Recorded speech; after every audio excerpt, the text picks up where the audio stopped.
Is it possible that you can live your dream? Is it necessary that you call forth your team and surround yourself with people that you can learn from and grow from? That you must work on yourself and monitor yourself and train yourself?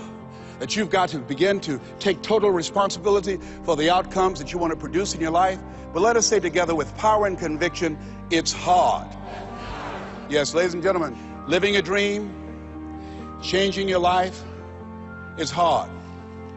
It's hard when you lose all your money, when you've given it the best that you have, when you have some major setback. It's hard. When a doctor looked at me and said the three horrible words no one wants to hear, you have cancer. It was hard to mobilize my mind and spirit, to listen to tapes and music and read scripture and be around other people and seeking out other prostate cancer conquerors to believe that I could do this. It was hard. Never forget, my son said, "Daddy, are you going to die?" "Why are you asking me that?" "You're not going out much. You're not the bubbly personality that I know you to be. You're not talking much. You're spending a lot of time in the room by yourself, Dad. Are you going to surrender? Are you giving up? Are you going to let that doctor's opinion become your reality? Will my daddy see me graduate?" Yes, son, yes. I'm going to fight. No, I don't think it's my time yet. I'm going to see you graduate, but more than that, I've got some other things that I'm going to do with my life. And I thank you for asking me that. But I must tell you that I'm scared. I'm scared. And I've never been in this situation before. It's been easy for me to talk to people and encourage people when they've had challenges in their lives. But it's me, and I don't feel less than a man in admitting this to you. Yes, I'm scared, and I need some help. Repeat after me, please. Ask for help. Not because you're weak, but because you want to remain strong. And ask for help, and don't stop until you get it. Yes, see, life is hard, and there are some moments in life when you're going to need some help. You're going to need somebody to speak to you. You're going to need somebody to say something to you. I have a friend of mine, Willie Jolly, who's a motivational speaker. He said a setback is a setup for a comeback. I had to listen to Willie's tapes. I have another friend, Kevin Brace, who's a speaker. He said, "Les, come on, man, you can do this. You can make this happen. You can hit a home run. It's a done deal. You are Les Brown. That cancer's got to get out of your body." I said, "Talk to me, Kevin. Talk to me." That's what I need to hear. I needed to hear those words. I don't care who you are. Many people won't allow themselves to ask for help because of pride. Pride cometh before a fall. Because of ego. Ego means edging God out. No, ask for help. Not because you're weak, but because you want to remain strong. And ask for help, and don't stop until you get it. I'm here because a lot of people helped me. I'm here because a lot of people believed in me at a time when I was struggling to believe in myself. The other thing is, let us say together, it's worth it. Yeah, see, I think, and write this down, you got to find 5 reasons that will make it worth it for you. 5 reasons. What will make it worth it for you? Mine was, I want to take care of my mother. Mine was, I want to do something with my life. What will make it worth it for you? Mine is, I want to leave a legacy. Mine is, I refuse to die an unlived life. What will make it worth it for you? Repeat after me, please. You got to be hungry. Mr. Washington said, "Mr. Brown, what do you want to do with your life?" I said, "Sir, I want to become a disc jockey." "Is that right?" "Yes, sir." "Good. Mr. Brown, you got to be hungry." He said, "I want you to listen to Paul Harvey. He's the world's greatest communicator. Always find a coach or mentor, someone that's doing what it is you want to do. Watch them. Listen to how he does the rest of the story. Listen to his voice." Mr. Brown, develop your mind and develop your communication skills, because once you open your mouth, young man, you tell the world who you are. And don't forget, Mr. Brown, you got to be hungry. Take the time to develop yourself. So I started training and working on myself. And then pretty soon I came to him. I said, "Sir, I've been working on myself. I've done the things that you told me to do. I listen to Earl Nightingale all the time and Zig, and I've been reading Dr. Norman Vincent Peale's book, and I'm ready. I practice every day 2 and 3 hours, sir. Is that right?" "Yes, sir." "Very good, Mr. Brown. You got to be hungry." I said, "Why do you continue to say that?" "Sir, people that are hungry are unstoppable, Mr. Brown. People that are hungry, no excuse is acceptable. Go out and face the music, young man. And don't forget, stay hungry and know your vitamin. I went to apply for a job on Miami Beach. Milton Butterball Smith was the program director. Hello, Mr. Butterball. How are you, sir? My name is Les Brown, sir. I like to be a disc jockey. He said, young man, you having journalism in your background? No, sir, I don't. You have any experience in broadcasting? No, sir, I don't. He said, I'm sorry, we don't have any job for you. I went back and I told Mr. Washington. I was devastated. I said, Mr. Washington. They said, no, they wouldn't even allow me to audition for them, sir. Mr. Brown, don't take it personally. I told you, know your vitamin. Most people are so negative, they have to say no 7 times before they say yes. Be unstoppable, Mr. Brown. You got to be hungry. Go back again. Yes, sir. Hello, Mr. Butterball. How are you, sir? My name is Les Brown, sir. I like to be a disc jockey. Young man, weren't you here yesterday? Yes, sir, I was. Didn't I tell you no yesterday? Yes, sir, you did. Then why are you back today? Well, sir, I didn't know whether or not somebody was laid off or somebody was fired, sir. Nobody was laid off or fired. Now get on out of here. I came back the next day. Hello, Mr. Butterball. How are you, sir? My name is Les Brown, sir. I like to be a disc jockey. I know what your name is. Weren't you here the last 2 days? Yes, sir, I was. Didn't I tell you no the last 2 days? Yes, sir, you did. Then why are you back today? Well, sir, I didn't know whether or not someone got sick because someone died, sir. No one got sick or died. No one was laid off or fired. Now, don't you come back here again. I came back the next day talking loud, looking happy like I see you for the first time. Hello, Mr. Butterball. How are you? He looked at me with rage. He said, go get me some coffee. I said, yes, sir. So I became the errand boy for the disc jockeys. I'd go get their lunch and their dinner, and I'd stand in the control room, memorizing their hand movements on the control board and all the instruments, learning everything that I could because I expected to be behind that microphone. Then one day, it was a Saturday afternoon, and a disc jockey by the name of Rockin' Roger was drinking while he was on the air. Rockin' Roger got so drunk, he started slurring his words. He was about to fall off the chair. He obviously could not complete his program. And there I was, looking at him through the control room window. A Saturday afternoon, I was the only one there, young, ready, and hungry, walking back and forth saying, drink, rock, drink. Drink, rock. I'd have gone and get him some more if he'd asked me to. Then pretty soon the phone rang. It was the general manager, and I answered the phone. I said, hello? He said, young boy, this is Mr. Klein. I said, I know. He said, Rock can't finish his program. I said, I know. He said, would you call one of the other DJs in? I said, yes, sir. I hung the phone up. I said, you must think I'm crazy.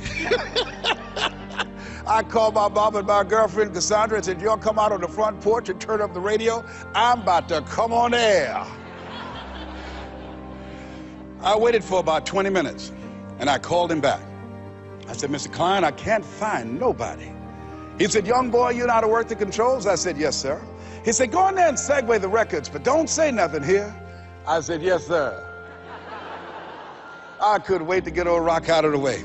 I put on a fast record. I said, look out, this is me, LB, Triple P, Les Brown, your platter playing papa. There were none before me and there will be none after me. Therefore, that makes me the one and only. Young and single and love to mingle, certified, bona fide, doubly qualified to bring you satisfaction and a whole lot of action. Look out, baby, I'm your love man. I was hungry.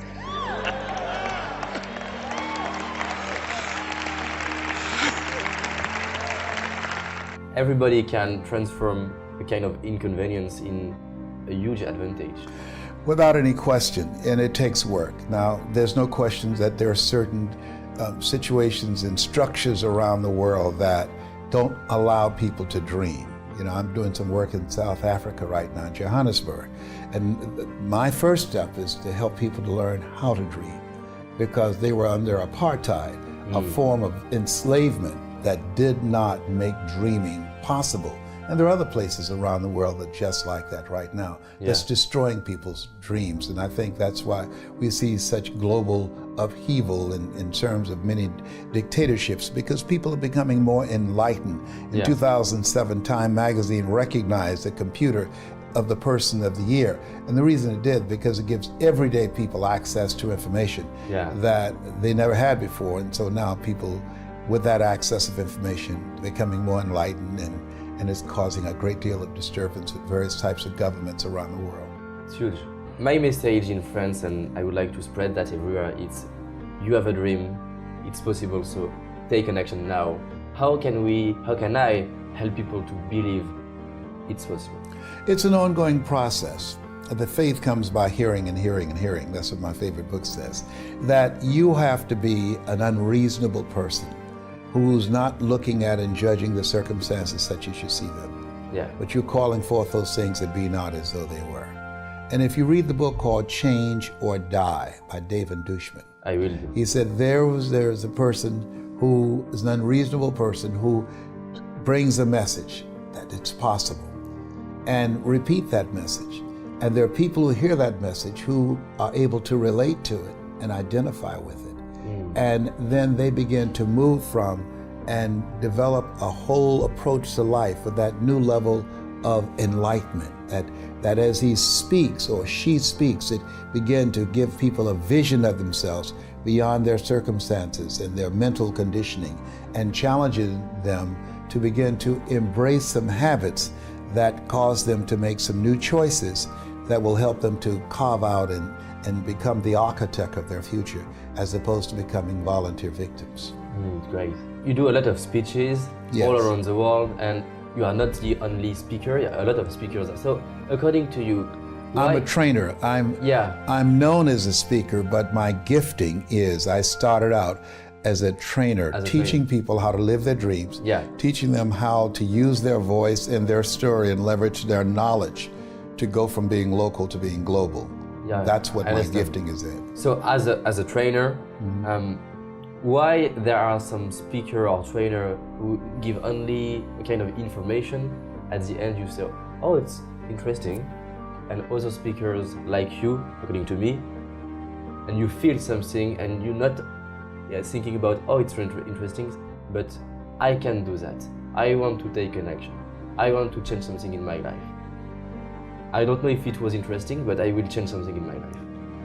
What are the differences? Well, there are many speakers think that people are stuck because of lack of information. I always say, if information could change people, everybody would be skinny, rich, and happy. They don't need us to come in and speak. They can go online, they can Google the information. So information alone cannot create transformation. That in order to change human behavior, you have to create a significant emotional event. The materials that I provide, the training that I provide, is designed to impact a person's mind, their heart, and their spirit. And so the goal is to distract, dispute, and inspire, to interrupt their story. How people live their lives is a result of the story they believe about themselves. So when I'm training speakers, I teach them how to become a strategic, experiential storyteller. Be strategic on how they use their story. You never make a point without a story, and you never tell a story without a point. And experiential, because Oliver Wendell Holmes said that once a man or woman's mind has been expanded with an idea, concept, or experience, it could never be satisfied to going back to where it was. And so when you take that approach to change how they think and what they feel, then you now have positioned yourself to begin to create a thirst. There's no saying you can take a horse to the water, but you can't make it drink. You create a thirst where they want to drink, where they want to change. And now you have, because of their encounter with you, you have now allowed yourself to be an instrument, as Mother Teresa would say, in the hand of God. And now that person will begin to write a new chapter with their lives. So it's about how do we change the story that people believe about themselves that's been given to them by life, given to them by their circumstances. We learn between ages 0 and 5 what's available for us and what's not available for us. And based upon those experiences and the people around us in our environment, a word formulates in our mind. It's either yes or it's no. A word formulates in our heart. It's either yes or no. It formulates in our spirit, yes or no. And there's various things that can impact the formulation of that word and the conviction behind it and how we move our lives forward. Yeah. My goal, if the word is no, is to interrupt that word and to change it to a very affirmative yes. It's great. I love that. How to have a strong will? Because a lot of speakers are speaking about you have to have will, but how? Will is, that's why I talk about the mind, the heart, and the spirit. Yeah. The reason we celebrate Nelson Mandela I love is it. that for 26 years, they tried to control his mind, they were able to control his body, Yeah. but most importantly, they couldn't break his spirit.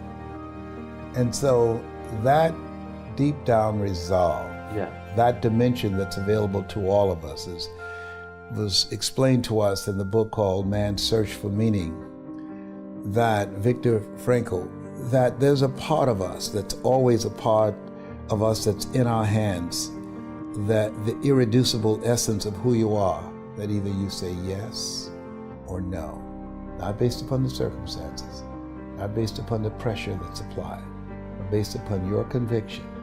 Are you going to give this the power to take advantage of you? Are you going to turn yourself over to this? We always have that choice. That's the greatest choice that human beings have. Am I going to give myself a pass to surrender, or am I going to stand up? I remember telling a story when I produced my first PBS special on public television of a man who came by a house and there were people on the porch talking, and there was a dog moaning and groaning. The guy was curious, and he went back and he asked the owner, "Why is this dog moaning and groaning?" And the owner said, "Because he's lying on a nail." Yeah. Guy said, "Well, why won't he just get off?" He said, "Because it's not hurting bad enough for him to get off. It's just hurting bad enough for him to moan and groan." And so what most people do in life, they have the power to change their circumstances. You are made in the likeness and image of God. You've been given authority and dominion over everything on the face of the earth. But most people would rather moan and groan about their situation, show up in their lives as volunteer victims, rather than become actively engaged in doing the work necessary to change their circumstances. It's been said there are two types of people, those who work and those who watch them. So you got to be willing to do your internal work so that you have the mental resiliency, and your external work finds something that you want to master that will allow you to move yourself forward. Wow. So we have to, the first step is to find what we want to master. Why are you here? What's your reason for being? Why do you get up in the morning? Most people don't have a clue. Pay the bills, keep a roof over your head. I think we have to reflect on, who am I? Why am I here? What drives me? If I died today, what 3 words would I want said about me if I died today? You know, what is it that defines me? You know, and how do I define myself? Most people allow their circumstances to define them, as opposed to defining themselves and how they're going to show up in life. And so my mission is to help people to connect with the power they have within, their greatness. When you're pursuing your greatness, you don't know what your limits are, so you act like you don't have any. And when you live from that place, you can now be able to make a greater contribution and make a greater impact with your life, because of the fact that you see yourself in a larger context.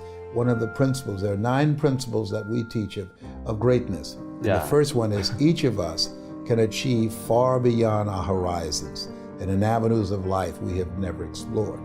But most people settle in and accept things in life as it has been given to them, as opposed to rising above that, working to create something that they can feel good about. It's the first person principle. Yes. What are the next? The next one is we must take responsibility for our actions and our reactions. Yeah. When you look at your circumstances, you know, George Bernard Shaw said, the people look for the things that they want in life, and if they can't find them, they create them. And so when we look at ourselves, it's about doing that. It's about taking ownership for your stuff, for your life. And one of the things I emphasize, that changing is not easy, that changing your life changing habits, reinventing yourself, Yeah. picking yourself up after life has knocked you flat on your back. I've got to say, when life knocked you down, try and land on your back, because if you can look up, you could get up. Well, that sounds cute, but that's not easy. When I was diagnosed with prostate cancer 17 years ago, that first time that happened, I said, hey, I can handle this. Then when it came back a year later, last year, 17 years later, and this time it metastasized to 7 areas of my body and ate 40% of my T1 vertebrae. Now the stakes are higher. It's as life saying, okay, Mr. Motivator, you beat cancer the first time. What you gonna do now? I started laughing. When the doctor told me, he said, why are you laughing? Are you in denial? I said, no. I said, I feel like Mother Teresa. He said, what do you mean? She said, Lord, I know you know how much I can bear. I just wish you to have so much confidence in me. I said, the stakes are higher. So I've got to dig in and got to fight more, because at the end of the day, life is a fight for territory. And once you stop fighting for what you want, what you don't want will automatically take over. And so it's a fight, it's a challenge in life every day. And what we have to do is embrace it. What we have to do is see it as a project to be worked on. I read something once that I live by. It said, in life, you will always be faced with a series of God-ordained opportunities, brilliantly disguised as problems and challenges.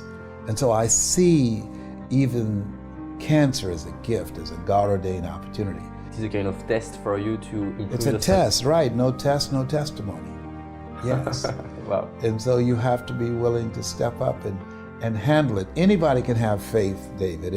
If the bills are paid, if they have their health, the marriage is working out fine, the children acting like they have good sense, they have a lot of money in the bank, a lot Everything of is perfect. investment. Anybody can have faith under those circumstances. The true challenge of faith is when life knocks on the door.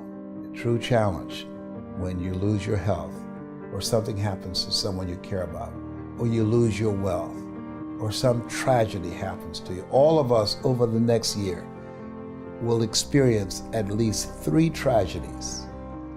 We will experience it personally, or someone we care about. Charles Udall said in life, he said, things may happen around you and things may happen to you, but the only things that really count are the things that happen in you. And that's where, that's our domain. That's where we have the control. Yeah, we choose the answer. Yes, we did too, and we choose how we're going to respond to this. Will I allow this to get the best of me? Will I allow this to stop me? Am I going to surrender to this? Will I give myself a pass? Will I wimp out on myself? It's always a choice. I love that. In the speech just before you said a sentence that I love, can you repeat it about the fact that when it's hard? If you do what is easy. Yeah, I love that. Giving yourself a pass, giving yourself permission to stop. If you do what is easy, your life will be hard. But if you do what is hard, your life will be easy. I didn't do what I'm doing now for 14 years because it was hard to make the radical change in my approach, my dress, my learning the language of corporate America, gaining access, developing myself an intellectual resource where corporations will reach over people with years of experience, PhDs and MBAs, and I have no experience and no credentials, and be able to compete with them. It was hard, but we can do hard. All of us have moments in our lives when things have been thrust upon us and we had to do hard. So if you do what is easy, your life will be hard. But if you do what is hard, your life will be easy. And so don't give yourself a pass. Don't run away from hard, because you can do hard. And through that, you discover a part of yourself that you would not know otherwise.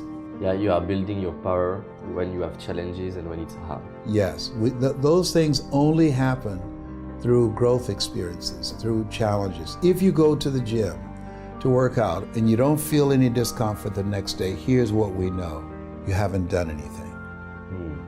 And so you got to challenge yourself. Yeah. And you're going to get hurt. You know, Viktor Frankl calls it unavoidable suffering. Life is full of pain and disappointment. It's a part of the process. And we are proud of ourselves when we overcome something.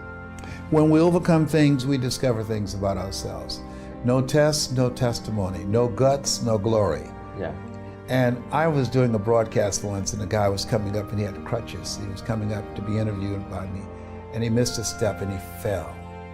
It was a very embarrassing moment. And I went down to help him get up, and he said, "Don't feel sorry for me or be embarrassed." He said, "It goes with being a paraplegic. I fall all the time." And so we fall all the time in life. We make mistakes all the time in life. Yeah. You know, there's no life without mistakes. Anything that's worth doing is worth doing badly. It's worth doing right if you know how to do it. But if you don't know how to do it, it's worth doing badly until you get it right. All of us are going to fall on some tough times. 8 out of 10 millionaires have had to file bankruptcy. It's a part of the process. You go up, you go down. And we learn things during the tough times. That's where we really learn things. That's where we begin to discover things about ourselves. Adversity introduces you to yourself, that are part of yourself that you would never know otherwise when things are going real good for you. And so what we have to help people to understand is to maintain a spirit of optimism in spite of their circumstances, to give them hope. Why? Because when there's hope in the future, that gives you power in the present. So my goal is training 100,000 voices of hope who will do 3 things. Help give people hope. That's number 1. Number 2, teach them methods that will help them to develop the desire to reinvent themselves so that they are not replaced by an app or outsourcing, because this is a time where you have to continuously reinvent yourself to stay ahead of technology and cheap labor around the world. That's number 2. Continuing to work on yourself and growing and developing. And the third thing is to build communities, collaborative, achievement-driven cultures, supportive cultures that'll help you to get to the next level. Have a group we call ourselves Cancer Conquerors. And so one goose can fly 75% further in formation with other geese than it could ever fly by itself. So if you got 100,000 voices giving people hope, that's number 1. Number 2, encouraging them to develop their capacity, their skill set. There's no shortage of opportunity. There's a shortage of capacity to take advantage of the opportunities that are available in the global economy. And encouraging people to create communities of collaborative, achievement-driven, supportive relationships. We can accomplish anything. And how can the people and me can contribute to these dreams? They can email me at yes@lesbrown.com. yes@lesbrown.com, and we'll be set up within a few weeks and send them out some information. But also in the meantime, what we will do is send them a video that as they watch this, they'll see the message that I'm bringing and a format. We're going to be teaching them the 7 principles of storytelling so that they can learn how to influence and impact and change lives, one-on-one, small groups, or in large groups. Yeah. So with 100,000 voices, you can make a big difference in this world. Absolutely, yes. That's the goal. And we want 100,000 voices outside of politics and outside of religion, both of which polarize and divide people. Just everyday people. I'm not an educated guy. If both my parents came in here right now, I would not know either one of them. I'm adopted. I don't have any credentials. I'm just an average person, and who I have a desire to make a difference with my life, to live a life of significance, and to live a meaningful life, and to help others who have a desire to do the same thing. Yeah. I want to begin to talk about this amazing book with a quote, direct quote from your book. You said, Dr. Miles Monroe, the great preacher and orator, said, "The wealthiest place on the planet is not in the Far East, where there is oil in the ground. It's not in South Africa, where there are diamond mines. The wealthiest place on the planet is the cemetery, for there you will find leaders who have never stepped up, innovators or innovations the world has never been exposed to, talents and potential never realized." I am reminded of another man who said, "Oh God, to reach the point of death only to realize you have never lived, only to realize that you never scraped the surface of your potential. I remember reading about a woman who had just left the doctor's office after having been told she had terminal cancer. She made herself a cup of coffee when she returned home, and as she sipped it, she suddenly, filled with anger, with rage, and hurled the cup against the wall. It shattered it in many pieces, and as she threw it, she screamed out, "I refuse to die and unlive life." And then ending that section, you said this: the only way that you can break through the atmosphere and reach higher altitudes is by being hungry. Hunger is the most crucial element of creating your greatest life. I love this book because I thought that was a great way of capturing our attention. Why this subject of hunger, and using that as an analogy or a metaphor?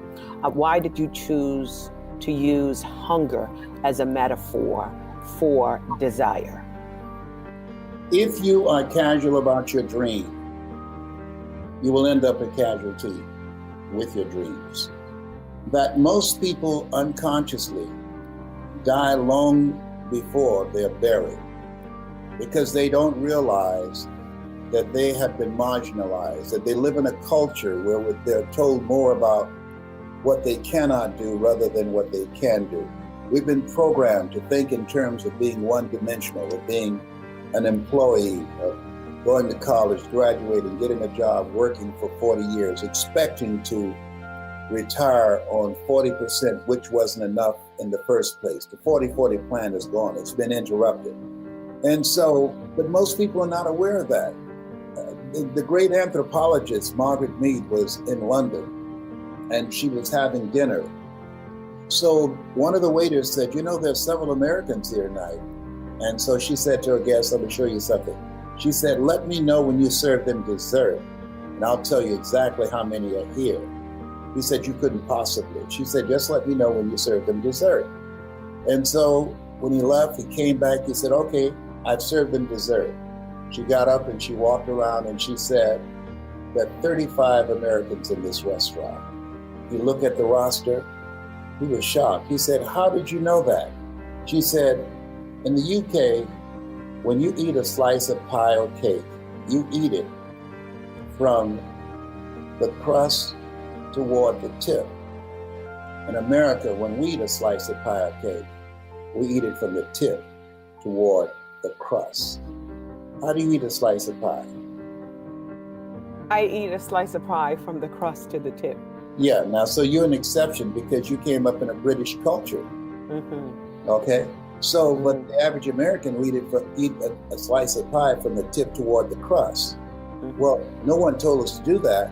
We just picked it up. Mm-hmm. For instance, before 1980, you walk around, you would not see people with tattoos. The majority of people that you see today have tattoos. Where'd that come from? How could that happen? What created that? There was no advertising on television saying, "Go out and get a tattoo." Well, in America, we incarcerate more people than any place else in the world. And in prison, you're not allowed to draw on the walls. You're not allowed to use your artistic skills on the walls of the prison. There's a penalty. You'll be penalized. You'll be put in the hole in solitary confinement. So they're bored. They have nothing else to do. And so they write on each other's bodies. They write tattoos. So now, when you see people today, all on television and commercials, you see tattoos everywhere. Nobody told them to go out and get it, but being in the culture, there's some things that you pick up. And so picking up a limited vision of yourself is natural when you're in a culture that does not recognize your greatness, that does not recognize your humanity, and create a culture that is designed to destroy your sense of self. And so in order to break out of that, to realize that you are made in the likeness and image of God, to realize that you've been given authority and dominion over everything on the face of the earth, that it takes everything in you. People that are hungry are unstoppable. People that are hungry are relentless. People that are hungry will find a way to win. People that are hungry will not take no for an answer. People that are hungry won't give up. They will persist until they succeed. That's what's required to make it today. Yes, yes, definitely. How would you respond when someone's back is up against the wall, they're facing failure time and time again? Let me just share a little quick story. Years ago, I worked with Tony Robbins. In 1999, I was working with Tony Robbins. I thought, model one of the best. It was either you, Stephen Covey, or it was Tony Robbins. And at the time, Mike, I had a little connection into Tony Robbins. So I went with Tony Robbins. Yes. And I got so pumped after a year of working there, I gave over 240 presentations. What a great training opportunity as I traveled the country and just was able to present so many times. And finally, he said on stage, talking about living your dreams, he said, "When would now be a good time?" He told the 5,000 people audience. And I remember I nudged my wife and I said, that's my calling, man. I'm making an excuse for myself. It's time for me to go live my dream. Anyway, long story short, I left the Tony Robbins organization. I called my parents. I said, "Mom, Dad, can we and the kids stay at your home for just a couple months as I do my first seminar?" Our home was actually rented out at the time because we were traveling so much, so I couldn't go there. And Mom and Dad said, absolutely. Well, those 2 months turned into 5 years in the basement of their house. And I thought, oh my gosh. And in my darkest moment, my wife says, "You should go get a job." I said, "But I hear Les Brown in me, right? My calling is to do this. There's gotta be a way. I can't just give up on the 10-yard line or whatever." And she said, "Well, what are you gonna do?" And I said, "Honey, I'm gonna go write a book." And she said, "You're gonna do what? Have you even read a book?" Anyway, I said, "I'm gonna go write a book." And we had a car repossessed, so we ended up with one car. And I decided I can't write where the kids are, so I drove down to the grocery store parking lot and I started to type. And 2 months later, If You Think You Can was written, and I'm telling you, it was published about 3 months later. And from then, my world in 2005 turned overnight. That book became an international bestseller back in 2005, and we just came out with the 15th version. It's coming out next week, and so it's just unbelievable. As I have always told audiences, believe in yourself, believe in your dreams, figure out the right strategy, but never give up. I don't know, how do you counsel people to respond to those kinds of challenges without giving up? Well, first of all, we always have a choice. There's something in us, TJ, as you know, that's greater than anything that we face, even though we have no evidence to point to prove it. Like as I'm speaking to you now, That's right. I had to prepare myself mentally because I'm in pain as I speak to you. Cancer has eaten 40% of my T1 vertebrae and metastasized to the T2, to T3, and to the C7. And I just spoke to an audience this morning, and I said, a doctor looked at me and he said 3 words that no one ever wants to hear. He said, "You have cancer." And the audience got quiet, and I said, "Sir, can you give me a second opinion?" He said, "Yes, and you're ugly too." That's good. I said, "No, he didn't." I said, I got issues. Here's the thing. Life is a fight for territory.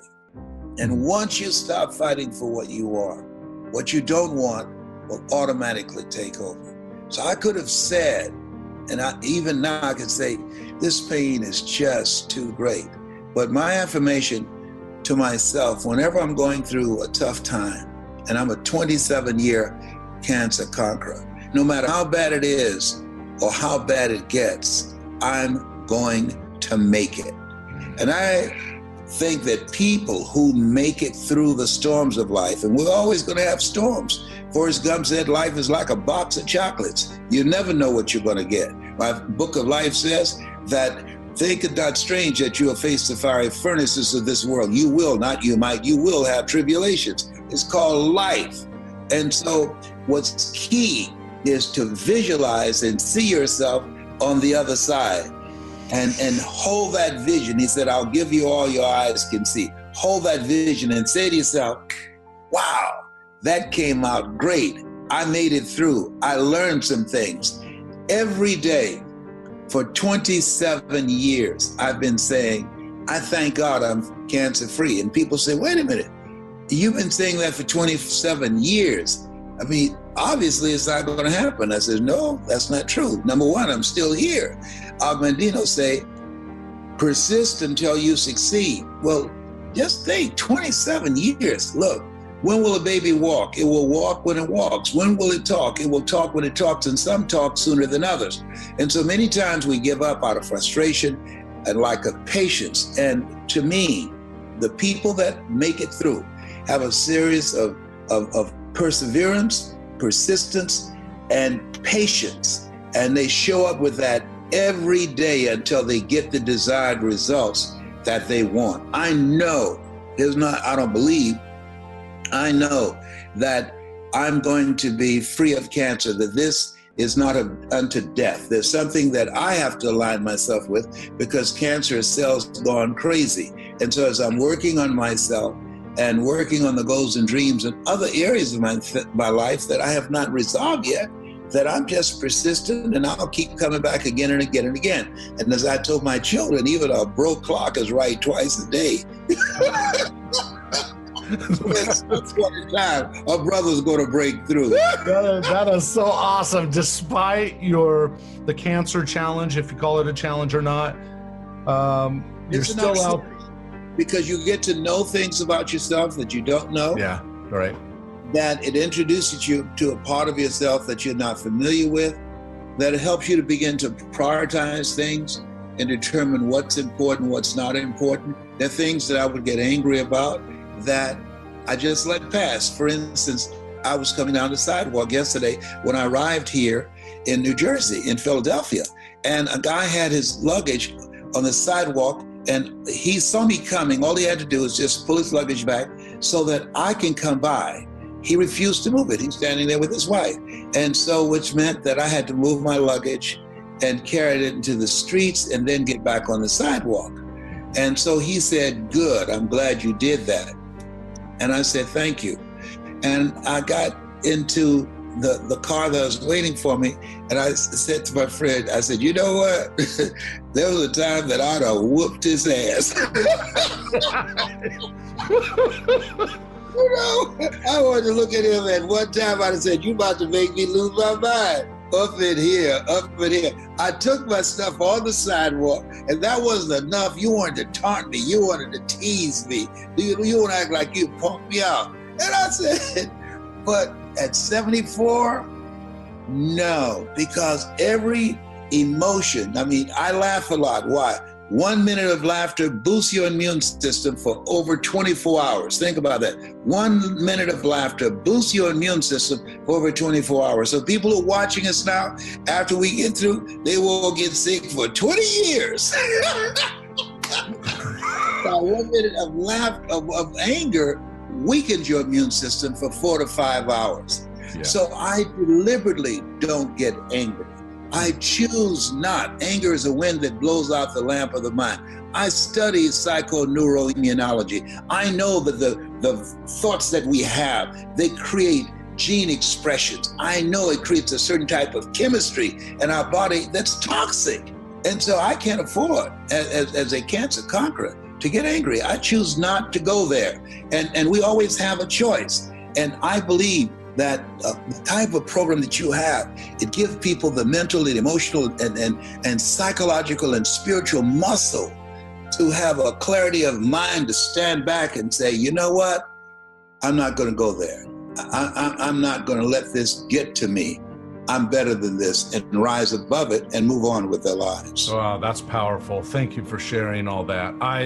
You said, you put a little nugget in there I like, which I want to draw attention to, which you just said some people give up on their goals because they lack patience. And that made me think of the law of the harvest, which has 3 laws, right? You reap what you sow, Yes. increased returns. You get more than you sow, right?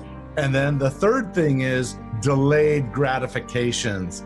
And so sometimes we give up on our goals because we haven't given time for those seeds to nourish and bear fruit, right? We give up a little bit too early. And anyway, any thoughts on that? Yes, well, there are some things that you're pursuing.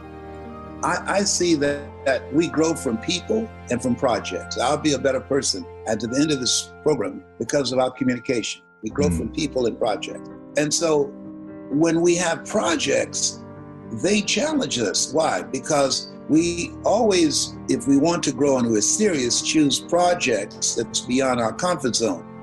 Because in order to do something you've never done, you've got to become someone you've never been. That's good. And so there are experiences that you're going to have in the process. Some things will happen to you, and some things will happen for you. And so I believe that those things that happen for us that sometimes we're aware of, but most of the time we're not. That's what psychologists call your scotomas, your blind spots. Right. That a lady, she's an intuitive, and she wrote me a note when she found out that I was a 27-year cancer conqueror, and she says, "This is not unto death to you." She said, "Search your heart and find out what's there." Because, and she was one of the people that gave me a book years ago that I read called Who's the Matter with Me?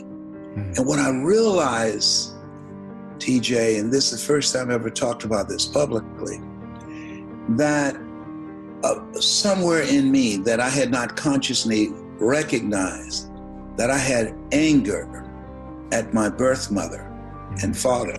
How can you bring someone in this world who didn't choose to be here and walk away? And even though we are told, forgetting those things which are behind, reaching forth unto those things which are before, I woke up in the middle of the night, and sometimes you can get a message from a movie. Right. And a movie with Tom Cruise, it's called Magnolia. And I never saw the whole movie, but there was a quote that woke me up around 3:15, I never forget. And the quote was, "We might be through with our past, but our past is not through with us." And so I have unresolved stuff in me because for a period of time, I saw myself as have been given away. But there's been a shift in my consciousness. Now I look at my life and I realize I was chosen with love, that God took me out of my biological mother's womb and placed me in the heart of my adopted mother. And that's why I know, now that I've come to grips with, now that I had to get some help, and I believe, ask for help, not because you're weak, but because you want to remain strong. Yes. And ask for help and don't stop until you get it. And I said, "You said this is not unto death for me. Search my heart." And I said, "Can you help me go there?" And she did, because sometimes somebody can take you to a place within yourself that you can't go by yourself. And in that session, I realized the anger and the hatred that I had for two people that I don't even have faces for. I've never seen my birth mother or birth father. And so I had to resolve that. I had to forgive myself first and then forgive them. And that's when the healing takes place, because cancer, a cell's gone crazy. Yeah. And so now, as I move to a place of love, God is love, and he who dwelleth in love dwelleth in God, and God in them. As I move to a place of love for them, that now I'm in harmony and in integrity with who I am as a person, and I have forgiven myself, I've forgiven them, and I'm living this mission of making the world a better place than how I found it, of being a source of light and hope and inspiration for people. And you're doing an awesome job. There is no long-term benefit for being a grudge holder, holding resentment toward people. I always tell people say, "Well, do things bug you?" Well, things bug me, but listen, Yeah. I don't live there. And I always tell people, I let things roll off my back. You can criticize me all day long. And you know what? I'm not going to internalize that. Yes. Right? Because I know who I am and I'm thankful for who I am. Anyway. Yes. And that is real, because the stuff we take on is that hating someone is like drinking poison and say, okay, now you're going to die. No, it's not going to happen like that. Yes, no. We all need coaching on how to let some things go. One of the things that I teach is let go or be dragged. That there are certain things that you know that you need to let go of.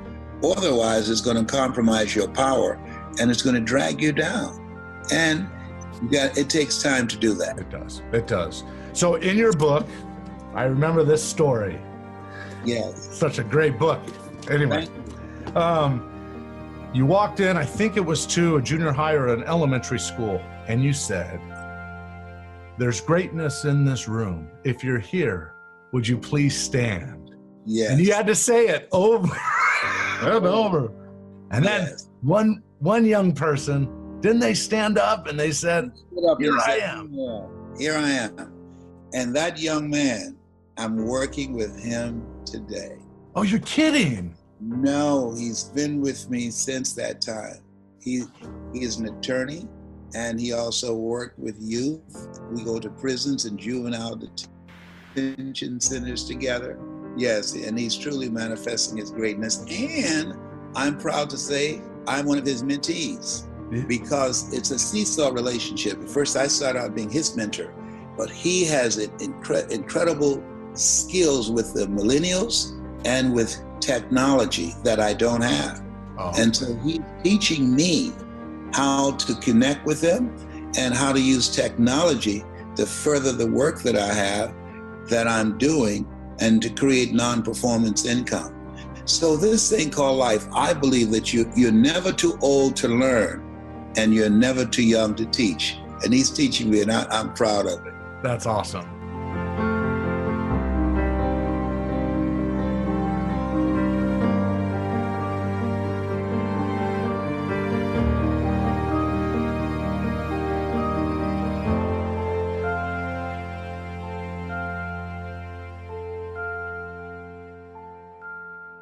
Ladies and gentlemen, let me ask you something. What if I told you that the secret to achieving everything you want isn't just about setting bigger goals or pushing yourself harder?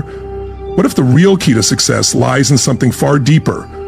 It's not just about checking off boxes on a to-do list. It's about the person you become in the process. So before you get lost in the rush of reaching your next goal, consider this. What if the true path to success starts with making time for growth, not just goals? When you focus on growth, the right goals will follow naturally, and the success you achieve will be sustainable and fulfilling. Let's dive into why growth should be your foundation, not just a stepping stone to the next achievement. You don't achieve lasting success by simply working harder at your job. You achieve it by working harder on yourself. If you only make time for goals, burnout is inevitable. But if you make time for genuine, meaningful personal growth, the goals begin to chase you. In this video, I'm going to explain why becoming the right kind of person matters more than any goal you achieve. Why your schedule needs space for development, not just deadlines, and how you can finally escape the trap of staying busy without truly improving. Stick with me, because by the end of this message, you won't just think differently about success, you'll begin living like someone who genuinely earns it. Let's talk about the trap of focusing solely on outcomes. Don't just chase the reward, become the person who's worthy of it. I want to start with something that may resonate. Today, many people are fixated on results. They're chasing the money, the promotions, the recognition, the end achievements. And I get it. I wanted those things too. But here's what I discovered, and I hope you'll hold on to this. You can reach a goal and still feel empty. You can climb to the top and still feel low. You can succeed on the outside and still feel broken on the inside. Why does this happen? Because we've been taught to chase results, but no one taught us how to grow into the kind of person who's truly ready for them. That's what I call the trap of outcome obsession. It may look like success from the outside, but it leaves you feeling hollow inside. Let's explore this. We live in a world that celebrates winners, celebrating finish lines, trophies, gold medals, paychecks, and snapshots at the top of the mountain. And I'm not saying these things are bad. In fact, I believe in setting big goals and striving for achievement. But here's a truth many overlook. It's not the outcome that makes you valuable.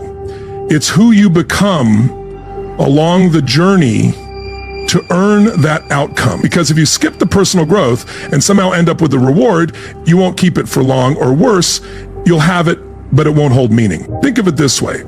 The goal is the tool, but the becoming, that's the treasure. Here's something I've seen again and again. People say, once I hit that goal, I'll finally be happy. So they push, grind, and hustle, and one day they reach it. But what happens then? They feel satisfied for a moment, and then they wonder, what's next? Suddenly, they want more. 10,000 isn't enough. They want 20. The new car doesn't satisfy. They need a bigger one. The applause isn't loud enough. Now they want a standing ovation. And it never stops when you're fixated on the outcome. Enough is never truly enough. The goalposts keep shifting. You end up trapped by your own success. That's not ambition. That's dependence. And it's the reason people achieve their goals yet still feel lost. Here's the mindset shift I want you to embrace. Don't simply chase the goal. Focus on becoming the kind of person who naturally achieves that goal. Want to be a millionaire? Don't focus solely on the money. Focus on the qualities of the person who earns it. The discipline, the patience, the mindset. That's where your attention should be. Because here's the beauty of it. When you grow into that person, the money becomes a natural outcome. Even if you lose the money, the person you've become, that's yours to keep. That's true wealth. Far too many people measure their lives only by what they've accomplished. But a better question is, who are you becoming in the process? Every day, ask yourself, did I grow? Did I improve? Did I stay true to my values? Because achievements may come and go, but growth stays with you. It shapes who you are. It strengthens your character. You might not see the results today, but if you keep growing, one day you'll look back and realize you became someone you're genuinely proud of. And that's something no one can take away. So how do you break free from the trap? Start with this simple approach. Measure your day not just by what you did, but by who you became. Don't just check off tasks. Check in with your character. Don't just set goals. Set standards for the kind of person you're becoming. Because when you become disciplined, the goals follow. When you become focused, opportunities show up. When you become strong, success endures. Success isn't something you chase, it's something you attract. By becoming the right person, let me challenge you. Every time you set a goal, pause and ask, what kind of person achieves this? What would that version of me be like? How would they think, act, speak, lead, respond?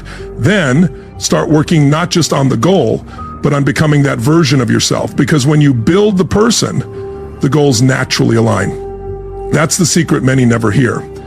People chase the prize, but skip the preparation. They rush to the finish line, but ignore the foundation. Don't make that mistake. Make time for growth, not just goals. Goals might open the door, but growth keeps you standing inside. If you've been chasing outcomes, it's time to shift. Chase becoming, chase wisdom, chase strength of character, and the life you're hoping for will begin to chase you. Now let's move into the next part, where we'll explore why who you become matters more than anything you achieve. Who you become matters more than what you achieve. Success isn't something you acquire, it's something you grow into. Let me start with a core principle I learned early on. Don't ask, what am I getting? Ask, what am I becoming? That question changes everything. Most people spend their lives focused on results. They chase the car, the cash, the title, the trophy. And sure, those things are exciting. They shine, they get attention. But I'll tell you this, those things won't sustain you. What will sustain you is the person you become while pursuing them. Here's the truth. If you grow into the right kind of person, you can achieve everything else you want. But if you get what you want without growing into someone strong enough to handle it, you'll lose it. Or worse, you'll feel empty when you get it. Let me share a story. Years ago, I met a man who told me, I want to be a millionaire. I replied, that's great. But don't do it just for the money. He looked puzzled. I said again, do it for what it will make of you to achieve it. Because to become a millionaire, you must develop discipline. You must learn time management. You must grow in leadership, courage, wisdom, and patience. You must move beyond excuses and build meaningful habits. That's the real reward, not the $1 million, but the person you become in the process. People often ask, what's the best way to succeed? But that's the wrong first question. The better question is, who do I need to become to reach that level of success? Because success doesn't go to the person who simply wants it. It goes to the person who's prepared for it. If you want a better life, focus on building a better version of yourself. Your life will never rise above the level of the person leading it. You don't get the life you dream about, you get the life you're prepared for.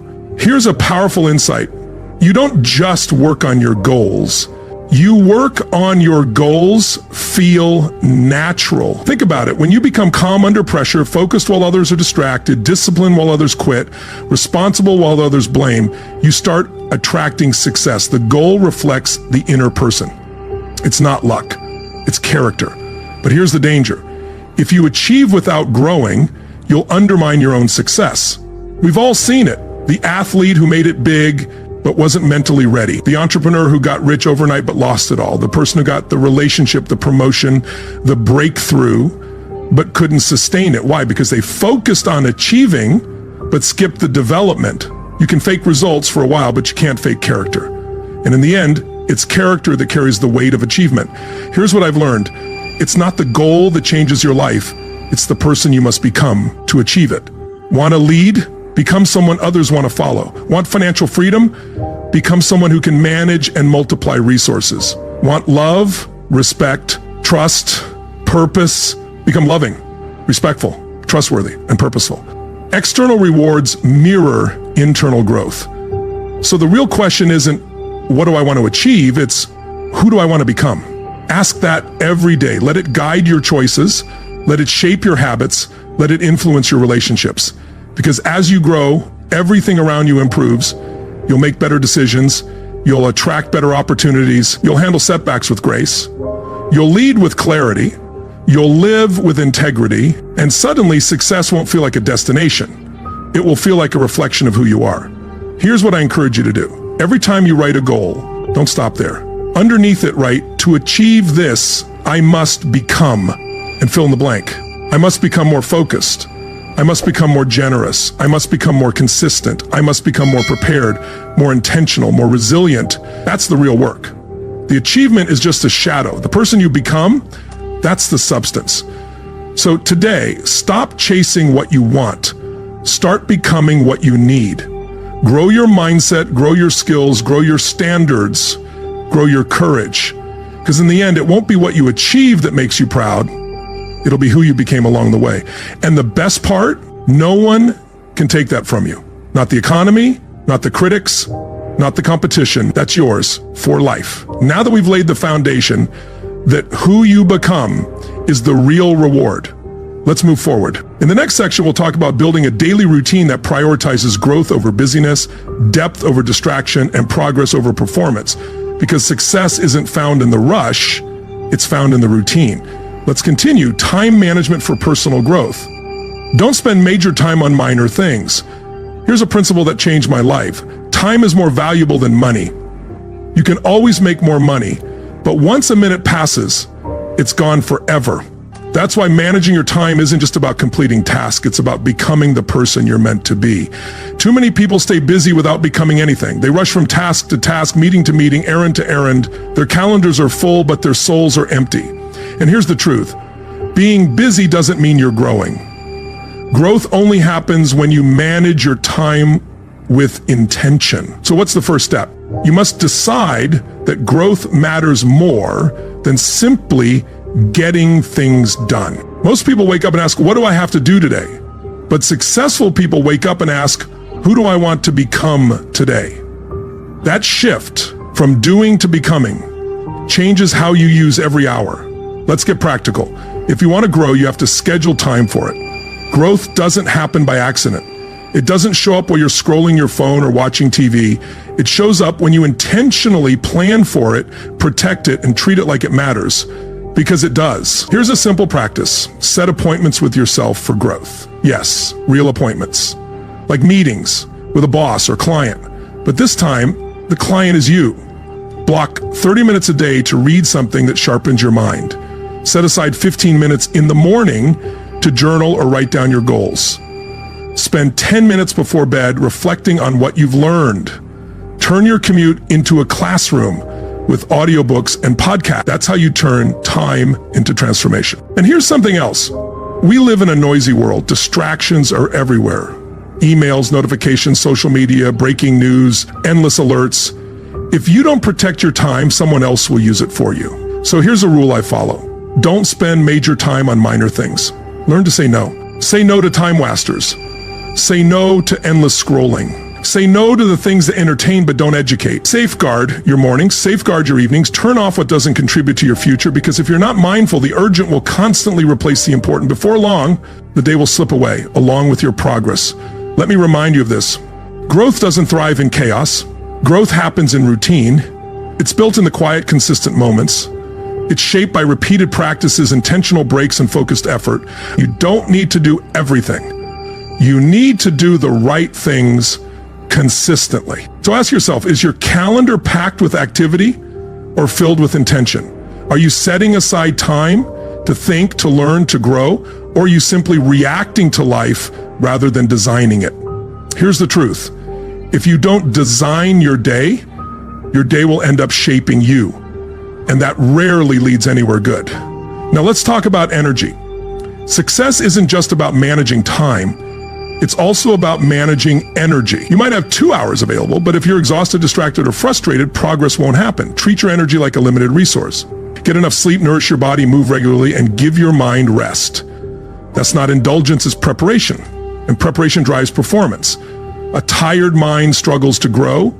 A scattered mind struggles to grow.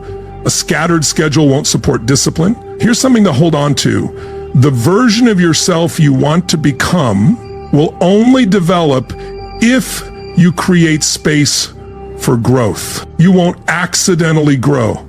You must carve out the time. It needs to be non-negotiable. Look at your calendar right now.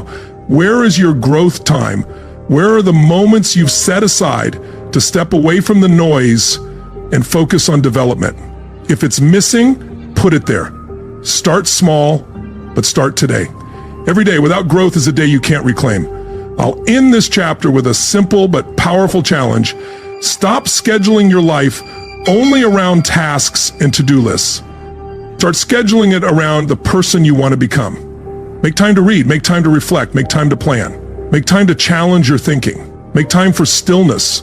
Make time to learn from those wiser than you. That's how you start living intentionally. That's how you increase your value. That's how you create a future worth waking up to. Time is your most valuable resource. Use it not just to complete tasks, but to grow into someone you're proud of. Now let's move into the next chapter, where we'll explore one of the greatest obstacles to growth, procrastination, and how to break free from it. Let's continue with the daily disciplines that shape your destiny. Success is simply a few key disciplines practiced daily. Let's talk about a word that has built empires, transformed lives, and shaped greatness. Discipline. Not talent, not luck, not big breakthroughs, discipline. And remember, discipline isn't punishment. It's not about restriction, it's about structure. It's about the freedom that structure makes possible. It's about designing your day so your future becomes inevitable. You see, most people wait for motivation, but those who succeed, they don't depend on feeling inspired. They depend on daily disciplines. Because discipline shows up even when you don't feel like it. It keeps you moving when everything around you tells you to stop. It shapes character, and character shapes everything else. Let me be direct. Your life today reflects the disciplines you practiced yesterday, and your future will be built on the disciplines you start practicing today. People often ask, what's the secret to success? I tell them it's not found in big leaps. It's in small, steady steps. Brushing your teeth once won't change your life, but do it daily for 20 years and the results are clear. Reading 10 pages of a great book won't change your life tonight, but read every day for a year and your thinking will shift. That's the compound power of discipline. Now let's talk about a few key disciplines that create meaningful results over time. The first is mastering your mornings. How you begin the day often influences how it ends. Don't start your day in reaction mode. Don't begin by checking your phone, jumping into chaos, or rushing out the door. Instead, create a calm moment. Read something that strengthens your mind. Write something that focuses your thoughts. Move your body. Set an intention. You don't need 2 hours. Even 15 minutes can shift your mindset if done intentionally. Next is the discipline of planning. Don't drift through your day. Design it. Take 5 minutes in the morning or the night before to write down your top priorities. What matters most? What tasks move you closer to your goals, your growth, your values? Don't mistake activity for progress. Don't stay busy just to be busy. Be strategic, be clear, be focused, because the one who plans with intention lives with direction. Now let's discuss the discipline of learning. You must stay a student of life. Read valuable books. Listen to insightful thinkers. Ask deeper questions. Take notes. Reflect regularly. The mind is like a garden. If you plant seeds of wisdom daily, one day you'll wake up surrounded by fruit. But if you neglect it, weeds grow quickly. Confusion, doubt, laziness distract. Learning isn't optional. If you want to grow, it's necessary. The person who stops learning has already started declining. So make learning a discipline. 15 minutes a day, 10 pages a day, a single idea applied. That's often enough to gain an advantage. Another crucial discipline, follow through. This separates those who talk from those who do. Anyone can set a goal. Anyone can make a list. But the discipline to follow through, that's rare. If you said you'd do it, do it. If you made a promise to yourself, keep it. Every time you follow through, your confidence grows. Every time you break your word to yourself, it weakens. It's not about perfection. It's about consistency. You don't need to be extraordinary. You just need to be reliable, especially to yourself. Here's something important. Discipline isn't what you do once.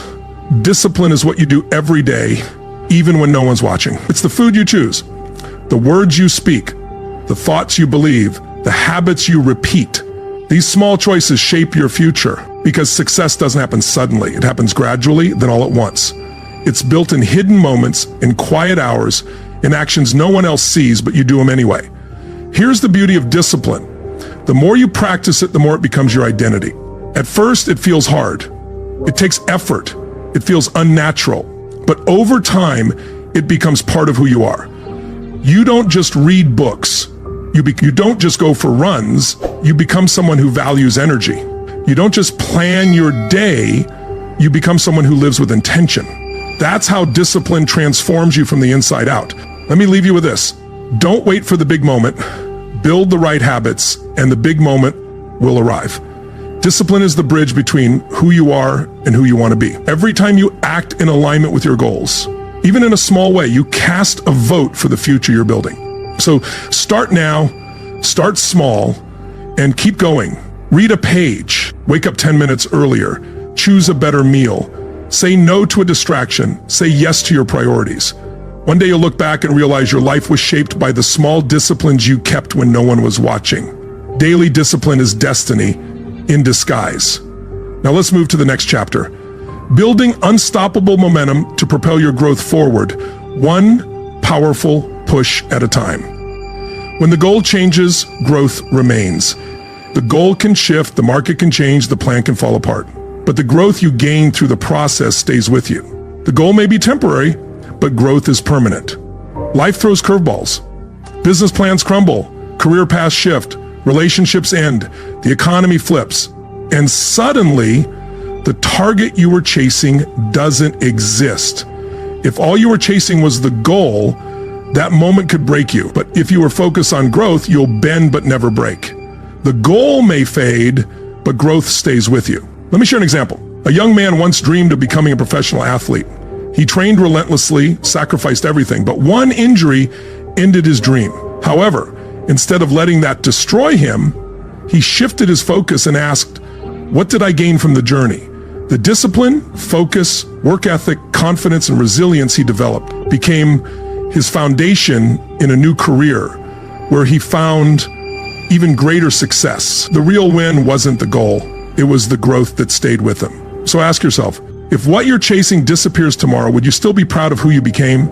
Would you stand strong in the lessons you learned, the habits you built, and the mindset you sharpened? That's what lasts. Character, not trophies or titles. Growth is the only guarantee in an unpredictable world. Goals are important. They give direction, create urgency, and build purpose. But make your identity bigger than your achievements, because goals can expire, but the person you become through the pursuit lasts forever.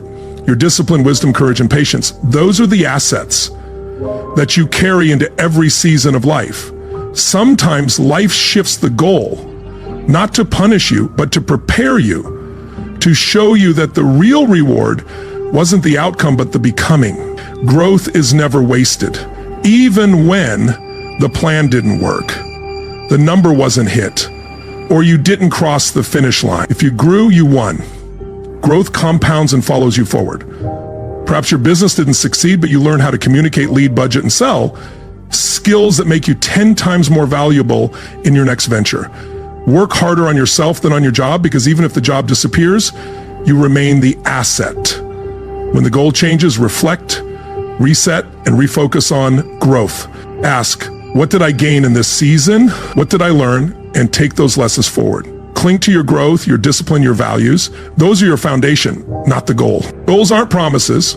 They're pursuits meant to guide, stretch, and sometimes redirect you. But growth is a promise. If you stay consistent, humble, and committed, growth will always show up. And that means you're never starting from zero. You're starting from strength, experience, and wisdom. Build yourself first, because when the goal changes, the growth stays. And that's what carries you to the next level of life.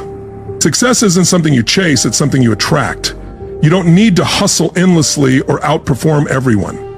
What matters most is, who are you becoming while you take that action? Success is attracted to discipline, character, integrity, consistency, courage, and focus. The stronger those qualities in you, the more success will come. You don't need to chase opportunity. You become someone who draws it. When you grow in skill, insight, clarity, presence, humility, and consistency, success becomes inevitable. Instead of asking, how can I get more? Ask, how can I grow more? Because the more you grow, the more success will follow you. When you stop chasing and start attracting, you send a different signal to the world. One that says, I'm ready, I'm confident, I'm valuable. This changes everything. People want to work with those who are grounded, trustworthy, and growing. So work on becoming that person. Success will follow. Be consistent. Show up every day. Stay humble. Stay teachable. Never stop growing. The moment you stop learning is the moment you stop growing. So let's focus on 4 principles to attract success. First, be valuable. Don't just take, give, solve problems, offer energy, insight, and encouragement. Become known for making things better. Second, be consistent. Anyone can show up once, but very few show up every day. Consistency builds trust with others and with yourself.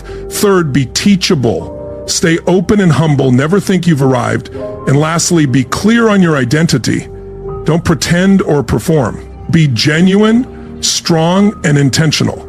The more aligned you are internally, the more powerful your external presence becomes. The key principle to remember: success is not something to chase externally. Success is something you become internally when you align your thoughts, habits, character, and mission. Success doesn't run from you. It runs to you, not overnight, but always on time. So instead of asking, how do I get more? Ask, how do I become more?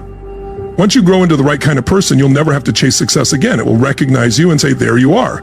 Now, let's talk about the price of growth. Growth requires sacrifice, but the sacrifices you make today are always less than the regrets you avoid tomorrow. Everything of value requires sacrifice. Want a stronger body? Sacrifice comfort. Want a stronger mind? Sacrifice time.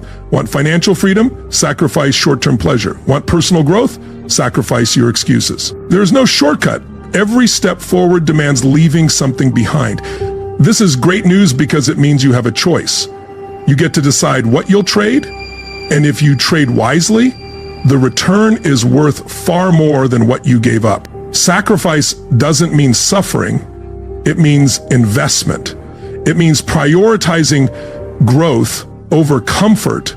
Comfort is easy to get into, but hard to get out of. While growth is difficult to begin with, but once you're in, it opens doors to a life you never thought possible. What are you willing to give up? Real change requires letting go of what no longer serves you. You can't have transformation while holding on to old habits, limiting beliefs, distractions, and toxic relationships. These things were made for who you were, not for who you're becoming. Yes, growth requires sacrifice, but that sacrifice is the price for stepping into a better version of yourself, and you are worth that price. You're always sacrificing for something. The question is, are you sacrificing comfort for growth, or are you sacrificing growth for comfort? Every choice you make today will determine the life you live tomorrow, so choose wisely. Sacrifice doesn't feel good right away, but it feels right in the long run. The alarm clock goes off early, but no one celebrates that. You walk away from distractions, but no one cheers for that either. That's okay. You don't need applause or validation. You need direction, and growth will give it to you if you're willing to pay the price. Whatever you give up to grow, you'll get back multiplied. Better health, stronger relationships, clearer vision, and more confidence. It's always worth it. Growth will cost you something, but not growing will cost you everything. Comfort feels good now, but growth feels good later and for a lot longer. Don't be afraid to let go of something small to reach for something greater. Step into your next chapter with intention, because sacrifice is the soil where transformation takes root. Surround yourself with growth-minded people. You are the average of the 5 people you spend the most time with. Growth doesn't happen in isolation. It happens in the right environment, especially with the right people. Those who challenge you, push you, and help you grow. If you spend enough time around small thinking, you'll start shrinking. If you hang around people who make excuses, soon you'll be making them too. But if you surround yourself with people who think big, who talk solutions, and value growth, integrity, and discipline, your standards will automatically rise. Growth is contagious. You don't have to cut people off for no reason, but you have to protect your potential. Your time is limited and your energy is valuable. Ask yourself, are the people around me building me up or breaking me down? Do they challenge me or comfort me in my stagnation? Your direction is influenced by your connections, so if you want to go higher, you must walk with people who aren't afraid of heights. They'll push you to be better, not just feel better. They'll celebrate your wins, not compete with them. You need 3 kinds of people in your life. First, someone ahead of you, a mentor, coach, or leader who shows you what's possible. Second, someone beside you, a peer, a fellow warrior, someone you push and check each other with. Third, someone behind you, a student or mentee you can guide. Teaching reinforces what you've learned and reminds you how far you've come. Growth happens when you're learning, collaborating, and leading all 3. So ask yourself, if I keep walking with the people I'm walking with now, where will I end up in 5 years? Do they inspire me? Do they stretch me? Do they hold me accountable? Or do they pull me down into their comfort zone? Your future depends on the answer to that question. The stronger your vision becomes, the smaller your circle might get. That's not a problem, that's a filter. Growth is a sorting process. Not everyone can come with you, and that's okay. Your job isn't to drag people into your next chapter. Your job is to keep moving forward, and those who are meant to walk with you will catch up. The most important thing you can do is to make growth your identity. When growth becomes who you are, it's no longer something you have to chase, it's the foundation of everything you do. Growth is not a single event, it's a continuous journey that shapes who you become and how you show up in the world. When you embrace this mindset, you'll understand that setbacks aren't roadblocks, they're lessons. Failures aren't permanent, they're steps forward. Challenges aren't reasons to quit, they're opportunities to expand. So, here's the final principle I want you to remember. Growth is not a destination, it's a lifestyle. You don't wait for the perfect moment to start. You don't wait for everything to be aligned. You start now, and you grow in the process. You commit to it every day, and as you do, you'll build the kind of life that reflects your highest potential. Now, with that in mind, remember, every step forward is worth celebrating. Each moment of progress, no matter how small, is the victory. Keep walking, keep growing, and trust that everything you're building today will shape the tomorrow you've always dreamed of. Your life transforms permanently when you stop growing just for a reason and begin growing as a way of life. Growth isn't just about earning a promotion, it's about setting excellence as your standard. You don't grow simply to solve a problem, you grow because wisdom guides you. You don't grow to impress others, you grow because purpose fuels you, which is far from how we were conditioned to not feel great. You don't grow simply to solve a problem, you grow because purpose fuels you. It becomes automatic, expected, and non-negotiable. This isn't about ego, it's about evolution. Let me emphasize this. Work harder on yourself than on your job. Your job may change, your company may change, the world may change, but you take yourself into every season. If you're prepared and growing, you'll thrive anywhere. This is the kind of person who doesn't just survive success, but sustains it, multiplies it, and shares it. So here's the takeaway. Don't treat growth as a phase, make it your foundation. Let it guide your thoughts, shape your schedule, influence your relationships, and define how you lead, love, and live. You'll never regret becoming better. You'll never look back and wish you hadn't grown. You'll never outgrow your need for wisdom, strength, and truth. The more you grow, the more you'll attract everything that aligns with who you truly are, not because you chased it, but because you became ready for it. And when you look for ever-focused settings, you will see and implement more forward. So keep reading the books, asking the questions, building the habits, having the hard conversations, and showing up. Don't grow for a season, grow for a lifetime. Because when growth becomes a lifestyle, there's no limit to what you can build. This is just the beginning. Now go live it, grow first, and the goals will follow. If you want more, you have to become more. Success isn't something to chase, it's something you attract by becoming the person capable of achieving it. Let's bring everything together. In the last few chapters, we've discussed goals, habits, growth, sacrifice, momentum, and mindset. We've uncovered principles that can transform your life permanently, but it all boils down to this one truth. You don't get the life you want by chasing goals. You get the life you want by growing into the person who can live it. That's the real message. That's the difference between those who succeed and those who stay stuck. While the world tells you to set bigger goals, move faster, and push harder, I'll offer a different perspective. Start by growing. Begin with building your character, developing your discipline, raising your standards, upgrading your environment, investing in your mind, and protecting your time. Once you grow, everything else falls into place. Let's be honest, goals are important. They give direction, stretch your vision, and add urgency to your days. But goals without growth, they lead to frustration, burnout, short-term wins, and long-term emptiness. And that's why I say don't just chase the goal, pursue the growth. When you grow, you attract the goal.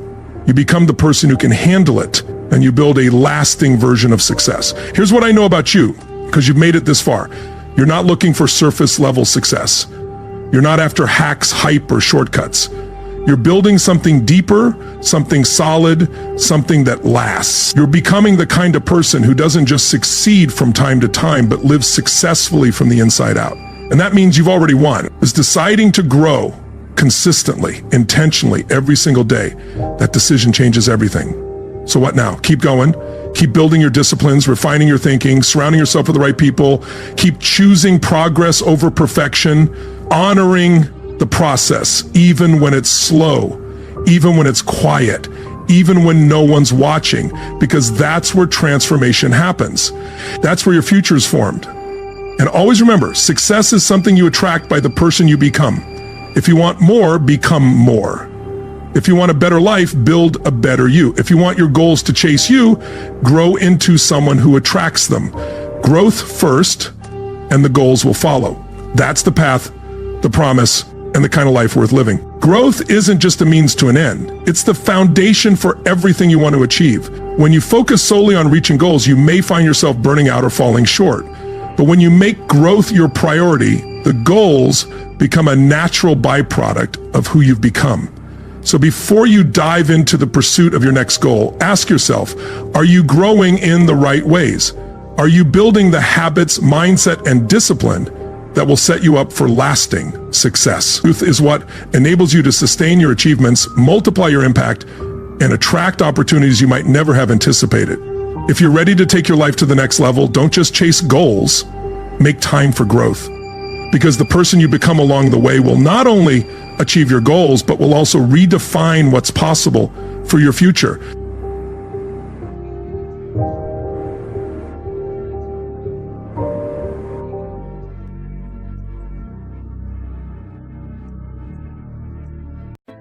Let me ask you a question.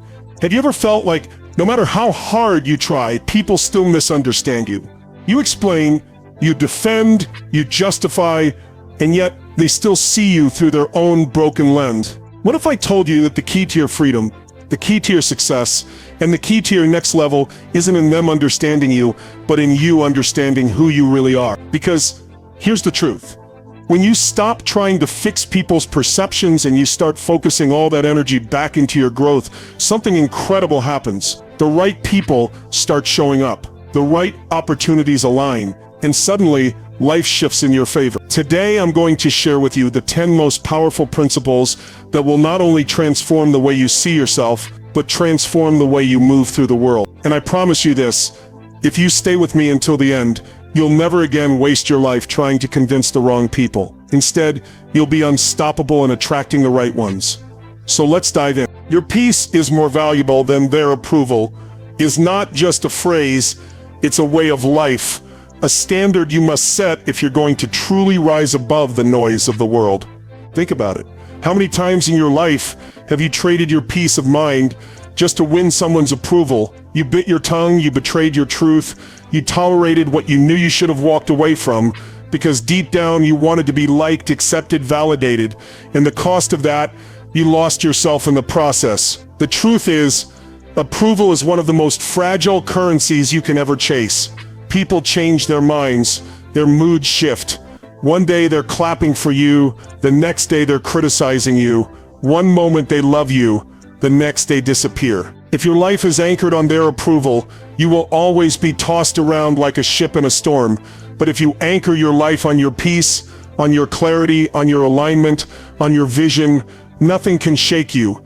Peace is the highest form of wealth. When you wake up in the morning and your heart is calm, your mind is clear, and your energy is intact, that's worth more than any compliment, any applause, any validation someone else could hand you.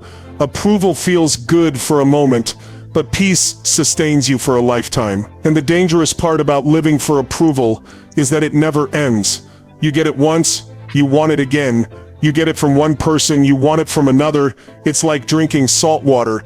It feels like it's quenching your thirst, but the more you drink, the more dehydrated you become. Approval addiction will drain you, while peace will fuel you. So you've got to decide, do you want to be liked or do you want to be free? Do you want to fit into everyone else's expectations, or do you want to step fully into who you were created to be? The people who change the world, the people who rise to greatness, the people who truly create lasting impact, they're not the ones who bent their lives to fit someone else's comfort.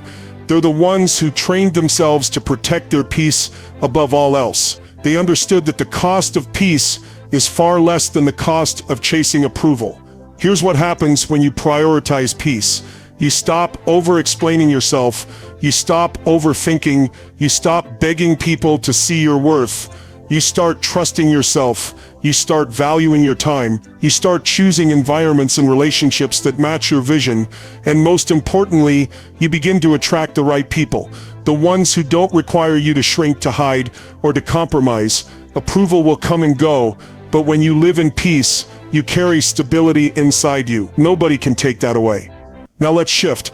Unbothered doesn't mean you stop caring. It means you stop bleeding. So many people confuse being unbothered with being cold, detached, heartless. That's not it at all. Being unbothered doesn't mean you don't love. It doesn't mean you don't feel. It doesn't mean you stop being human. It means you stop bleeding out your energy into places that don't deserve it. It means you stop allowing other people's words, actions, and choices to cut you open and drain you of your strength. Think about how much energy you've lost in the past because you cared too much about things that didn't actually matter. Someone unfollowed you, and you carried it like a wound. Someone gave you a sideways comment, and you thought about it for days. Someone left your life, and you replayed every memory until you felt empty. That's bleeding. That's you pouring out your power into situations that don't deserve another ounce of your attention. Being unbothered means you decide that your emotional blood, your life force, is too precious to be spilled over people who've already shown you where they stand. Here's the difference. Caring is strength. Bleeding is weakness. Caring says, I love, I give, I show up, but I don't lose myself in the process. Bleeding says, I'll keep pouring out until there's nothing left of me. And most people don't even realize they're bleeding until they're exhausted, bitter, resentful. They've given so much attention to people who never cared in the first place. That's why unbothered becomes a necessity. It's not about not caring, it's about caring wisely, selectively, intentionally.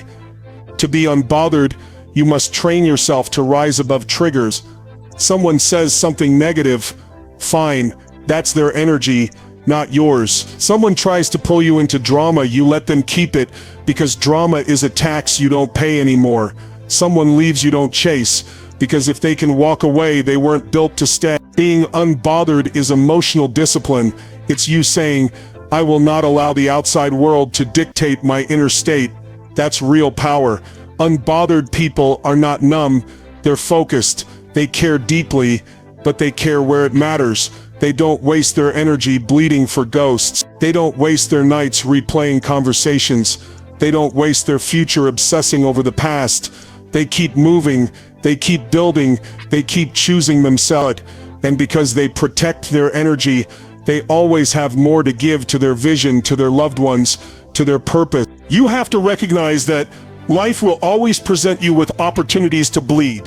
Someone will betray you, someone will criticize you, someone will misunderstand you, but you get to choose whether those things cut you open or bounce off your armor. Being unbothered is about building that armor not by hardening your heart, but by strengthening your focus.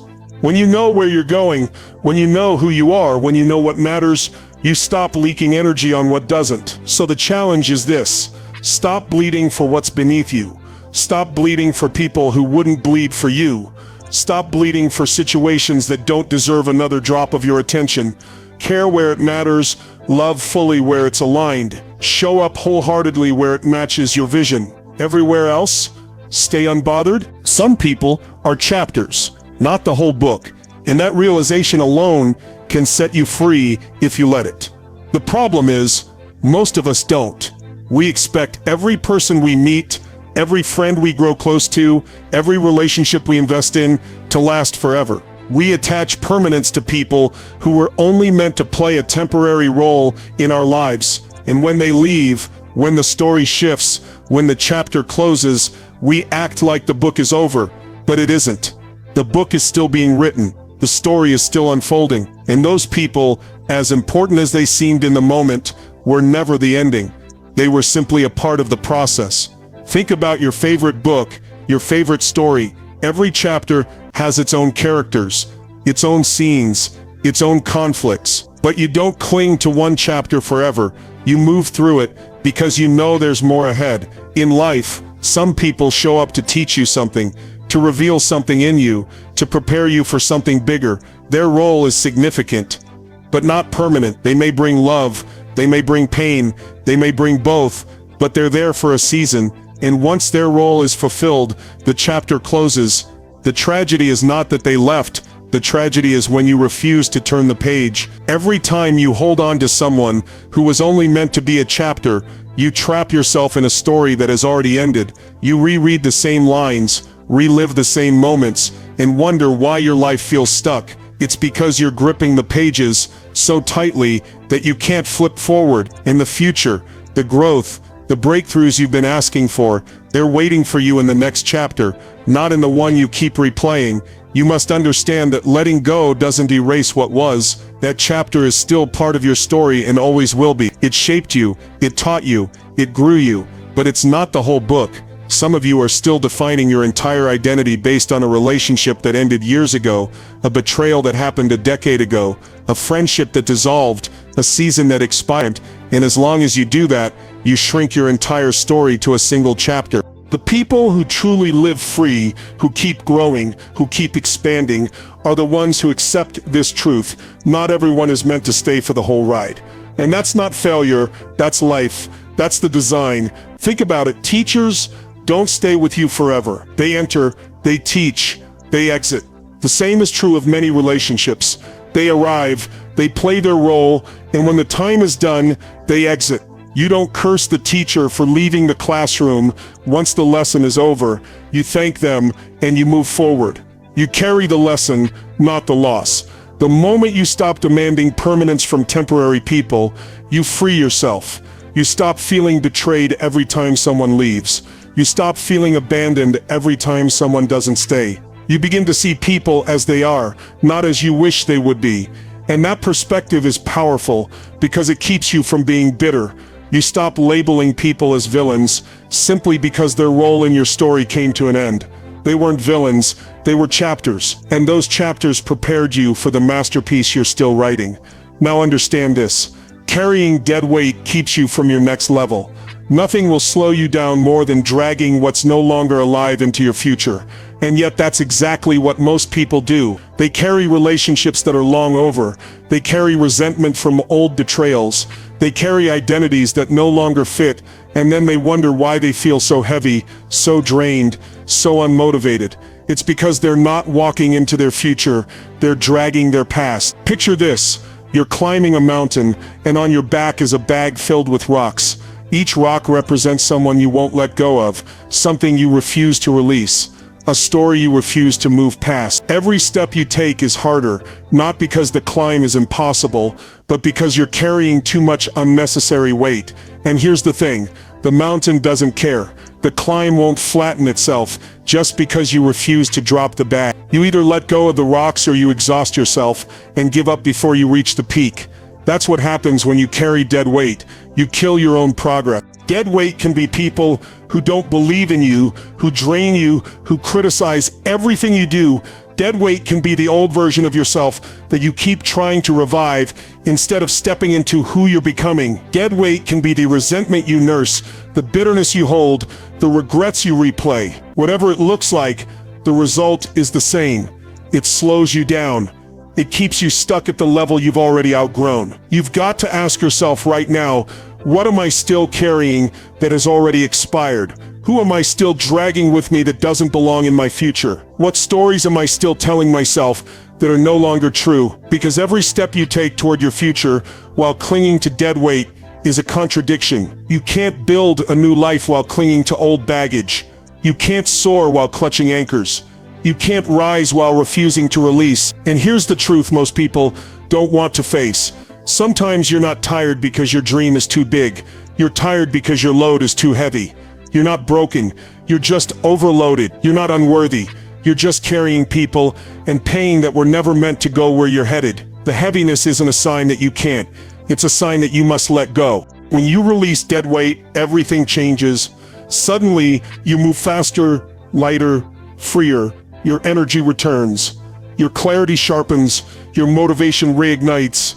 The path ahead doesn't feel impossible anymore. And the opportunities, the breakthroughs, the people aligned with your future, they start to appear not because they weren't there before, but because now you have the space to see them, the energy to pursue them, the strength to receive them. You've got to stop romanticizing what's already over. Stop glorifying people who've already left. Stop idolizing seasons that have already ended. Respect the chapter, learn the lesson, and then release it. Because until you do, you'll keep dragging dead weight, and dead weight always delays destiny. Focus on your potential, not their opinion.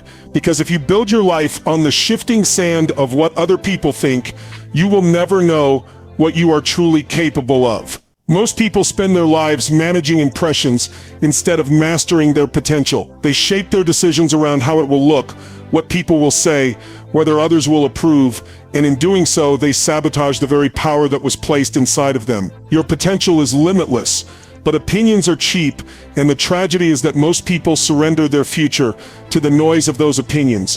Think about it. How many dreams have died? Not because they were impossible, but because someone's words killed them before they had a chance to breathe. How many ideas were abandoned? Not because they lacked merit, but because someone laughed, doubted, or criticized. If you let opinions control you, you'll always live smaller than you were meant to live. Potential is what you can do if you dare. It's the energy, the talent, the ability, the hunger that sits inside of you waiting to be unlocked. It is untapped capacity. It is future greatness. It is a fire waiting for fuel, but potential requires focus. If your focus is scattered on the endless stream of other people's judgments, you'll never cultivate what's inside you. Opinions are distraction. They shift constantly. They come from people who don't live your life, who don't walk your path, who don't pay your price, and yet you give them power over your choices. Why? Because deep down, approval feels safer than growth, but safety is a prison when it costs you your destiny. The people who rise are not the ones who silence the critics, but the ones who silence the critic inside themselves that keeps replaying the external noise. They redirect their attention back to their vision, their goal, their potential. They ask, not what will they think of me, but what am I capable of if I give my all? That shift changes everything. When you focus on potential, you move in alignment with possibility instead of fear. You measure yourself against who you could become, not against the expectations of people who may never understand you. You set goals that scare you, because you know that's where your growth is. You push through obstacles because you know your capacity is bigger than the resistance. Opinions may echo in the background, but they no longer dictate your choices. Here's the raw truth. Most people who offer opinions are not even living their own potential. They're not pushing their limits. They're not risking rejection, failing forward, or stretching beyond comfort. And yet, you let their voices hold you back? That's backwards. Never take criticism from someone who isn't building what you're building. Never downgrade your vision to match someone else's comfort zone. Your potential is sacred, and it requires you to protect it like a treasure. You've got to choose every single day to drown out the noise and ask yourself, am I moving closer to the person I'm capable of becoming?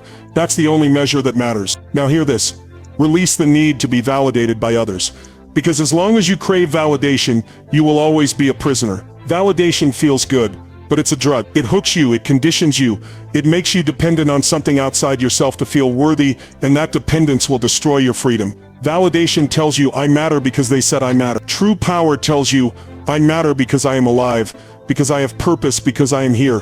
When you build your identity on external validation, you are like a house built on sand. Every time the tide shifts, you collapse. One negative comment, one disapproving glance, one moment of being overlooked, and suddenly you feel small, invisible, unworthy. That is no way to live. Validation is a trap because it's never enough. You can get 1,000 likes, and the next day you crave more. You can be praised for one accomplishment, and suddenly you feel pressure to perform again, afraid that if you don't, you'll lose the applause. You are always chasing, always grasping, always seeking. But when you release that need, you reclaim your power. You no longer move to be seen, you move to be true.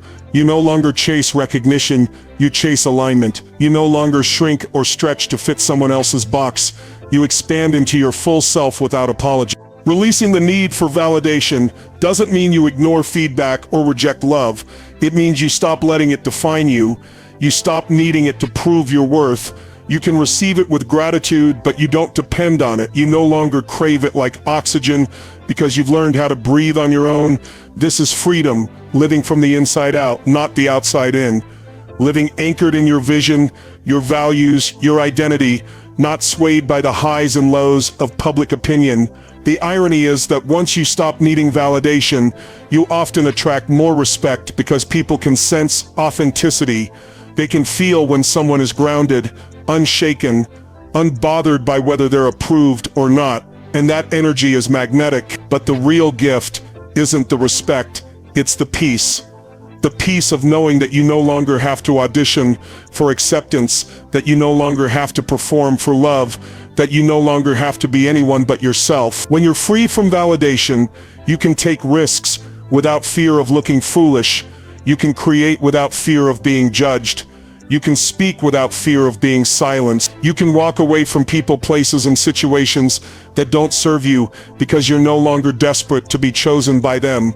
You've already chosen yourself, and that decision, that inner validation, becomes the foundation of everything you build. Protect your energy like your life depends on it, because it does.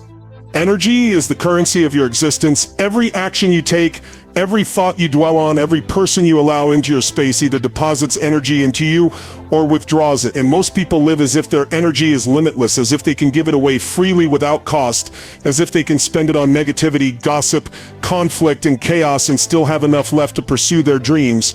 But energy is finite. When it's drained, your body breaks down, your mind loses clarity, your spirit grows weak, and your vision becomes blurry. Protecting your energy isn't optional, it's survival. It's the foundation of building a powerful life. Think about how much of your life force has been stolen, not because of what you were doing, but because of who you allowed around you. There are people who leave you drained every time you talk to them. They complain, they criticize, they dump their problems without ever lifting themselves up, and you walk away feeling heavy. There are environments that suffocate you with stress and noise, places where your creativity, your joy, your peace cannot breathe. There are habits scrolling endlessly, engaging in pointless arguments, procrastinating that silently rob you of energy, and yet you allow it because you don't treat your energy like the treasure it is. You wouldn't let someone rob your bank account and smile while they do it, but every day you let people and habits rob your energy without resistance. Protecting your energy means boundaries. It means saying no without guilt. It means removing yourself from toxic environments, limiting exposure to people who drain you, and choosing to surround yourself with those who pour into you instead of pulling from you. It means creating rituals that recharge you: exercise, meditation, prayer, reflection, time in nature, time in silence. It means becoming ruthless about where your focus goes, because focus directs energy. Where attention goes, energy flows, and if your attention is on drama, distraction, or negativity, your energy will follow. The reason this matters so much is because energy is fuel for your potential. Without energy, you cannot sustain the grind, you cannot endure the setbacks, you cannot push through the resistance that comes with pursuing your highest self. You might have the vision, you might have the skill, but if you don't have the energy, you won't execute. And that's why protecting it is not just a suggestion, it's the very thing that keeps your dreams alive. Your energy determines how you show up, how you think, how you create, how you connect, how you lead. Protect it like your life depends on it, because your future absolutely does. Your destiny is greater than their rejection, and until you believe that, you will keep shrinking every time someone turns their back on you. Rejection is one of the most painful experiences for the human heart. It triggers the fear of being unwanted, unworthy, unseen. But rejection is not the end of your story. It is often the redirection to your destiny. The problem is that we take rejection personally. Someone says no, someone walks away, someone overlooks us, and we internalize it as proof that we are not enough. We wear it like a label: unwanted, unloved, undeserving. But what if rejection isn't proof of your lack, but proof of your path? What if rejection is not a wall, but a compass pointing you towards something greater? Every person who has accomplished something extraordinary has faced rejection. Great leaders were doubted. Great visionaries were ridiculed. Great creators were dismissed. If they had stopped at rejection, the world would never have known their names. The truth is, rejection is unavoidable if you're truly living boldly. If nobody is rejecting you, you're probably not aiming high enough. You're probably playing safe, staying small, hiding where it's comfortable. Destiny requires you to risk rejection, because destiny requires you to step into places where not everyone will see your value immediately. But here's the key: your destiny doesn't shrink because someone rejects you. Their no doesn't diminish your worth. Their departure doesn't cancel your future. Their inability to recognize your greatness doesn't erase it. You were created with a purpose that existed before anyone had an opinion of you, and that purpose will outlast every rejection. The pain of rejection is temporary, but the power of destiny is permanent. If you can hold on through the sting of rejection, if you can refuse to let it define you, if you can use it as fuel instead of a cage, you will realize that their rejection was a gift. Rejection teaches you resilience. It forces you to build strength, to clarify your vision, to sharpen your hunger. It exposes who is truly aligned with you and who is not. It removes what doesn't belong so that what does belong can enter. And often the places and people that reject you are not capable of containing your destiny anyway. Their rejection is proof that you were never meant to fit there in the first place. You were meant for something greater. And sometimes the only way to discover that is through the door that closed. You've got to stop begging for acceptance from places that have already said no. You've got to stop defining your worth based on who chooses you and who doesn't. You've got to start seeing rejection not as evidence that you're unworthy, but as evidence that you are being prepared for something higher. Your destiny is greater than their rejection, because destiny is written in a language beyond human approval. It is not contingent on who believes in you, It is contingent on what you choose to believe about yourself. The most powerful shift happens when you no longer see rejection as a wound, but as direction. Instead of asking, why didn't they want me? You ask, where is this redirecting me? Instead of collapsing under the pain, you rise with new clarity. You stop trying to prove yourself to people who can't see you, and you start pouring yourself into the future that's waiting. You stop grieving closed doors and start walking toward open ones. You stop begging for validation and start building your vision. Rejection loses its power when you realize your destiny was never in their hands to begin with. They can reject you, but they cannot rewrite what you were created to do. They can leave you, but they cannot stop what is coming for you. They can overlook you, but they cannot erase the light that burns inside you. Your destiny is greater than their rejection, and when you finally embody that truth, no rejection can break you. It can only build you. Stop explaining yourself to those committed to misunderstanding you. Because the truth is, no matter how carefully you speak, no matter how many times you repeat yourself, no matter how pure your intentions are, there will always be people who twist your words, doubt your motives, and interpret your actions in the worst possible way. And here's what you must accept. Their misunderstanding is not a reflection of your clarity, it is a reflection of their lens. They see through the filter of their own insecurities, fears, and judgments. And no amount of explanation can shift a heart that is determined not to see you accurately. The danger is that many people waste years of their lives trying to convince those who are already committed to misjudging them. They argue, they justify, they explain, and at the end of it, they feel drained, misunderstood, and unseen. The cycle repeats, and instead of living their truth, they live in defense of it. When you constantly explain yourself, you give away your power. You hand over control of your identity to people who have already decided what story they want to tell about you. No explanation will change a mind that is committed to misunderstanding, because misunderstanding isn't about facts, it's about choice. Some people don't want clarity, they want conflict. They don't want truth, they want drama. They don't want to understand you, they want to reduce you, box you in, and strip you of your authenticity so they feel more comfortable. And if you keep engaging, if you keep explaining, you're playing their game instead of living your life. You must come to a place where your peace is more valuable than being understood. You must reach a point where you realize your mission cannot be delayed just so you can win the approval of people who will never clap for you anyway. Stop thinking you owe them explanations. You don't. You owe yourself authenticity. You owe your future focus. You owe your destiny commitment. Anyone who is truly meant to walk with you will see you without you having to beg them to. They will understand because their spirit aligns with yours. The rest will misunderstand, mislabel, misjudge, and you must let them. You cannot control their perspective, but you can control whether you waste your life trying to fix it.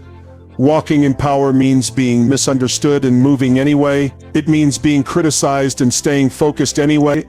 It means being smickers-freddented and still refusing to shrink. You don't win by convincing them, you win by continuing. You win by building, by rising, by succeeding so fully that no lie, no misjudgment, no misunderstanding can deny what you have become. And when you live this way, you free yourself from the endless cycle of trying to explain, and you reclaim your time, your energy, your voice for what truly matters. When you focus on you, the right people and opportunities will come because energy is magnetic. When you are constantly focused on others, chasing their approval, obsessing over their rejection, fighting their misunderstanding, you scatter your energy outward and weaken your attraction. But when you bring your focus back to yourself, when you pour into your growth, your healing, your goals, your discipline, you shift your frequency, you stop chasing and start attracting, you stop begging for doors to open and begin creating doors of your own, and in that process, the right opportunities and the right people begin to align with your journey. Most people think success comes from constantly reaching outward, networking endlessly,